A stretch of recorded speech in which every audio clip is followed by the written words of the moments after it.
এই গজলটা শেষ হইতে হইতে আপনারাই তিনটে নোট দিন দিবেন তো? তিনটে লোক দিন মনে করা হয়ে যায়।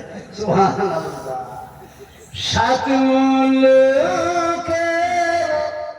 বাদশা ছিলেন সেকেন্দার, উজিরকে ডাকিয়া কহেন সমাচার, শোনো শোনো ও গো উজির মেরে বাপ, কাফনের বাহিরে রেখো আমার দুটি হাত। লোকে যখন জিজ্ঞাসিবে তোমাকে, ভালো করে বুঝিয়ে বলো তাদেরকে, ধনে জনে কম ছিল না মোর সংসারে,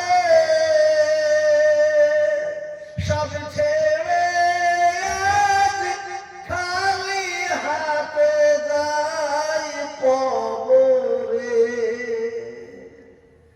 বাদশা সেকেন্দার বলছে, উজির আমি যদি বলবো বাজার থেকে সাবন কাপড় কিনে নিয়ে এসে জীবনের শেষ গোসল করিয়ে কাপড় পরিয়ে যখন নিয়ে যাবে কবরে, যাবার সময় কাপড়ের বাইরে আমার খালি হাত দুটি বের করে দিও।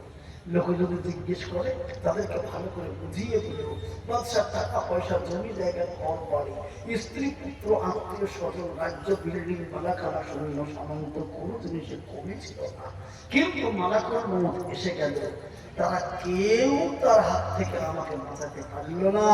সব কিছু ছেড়ে দিয়ে খালি হাতেই আমাকে কবরে যেতে হলো।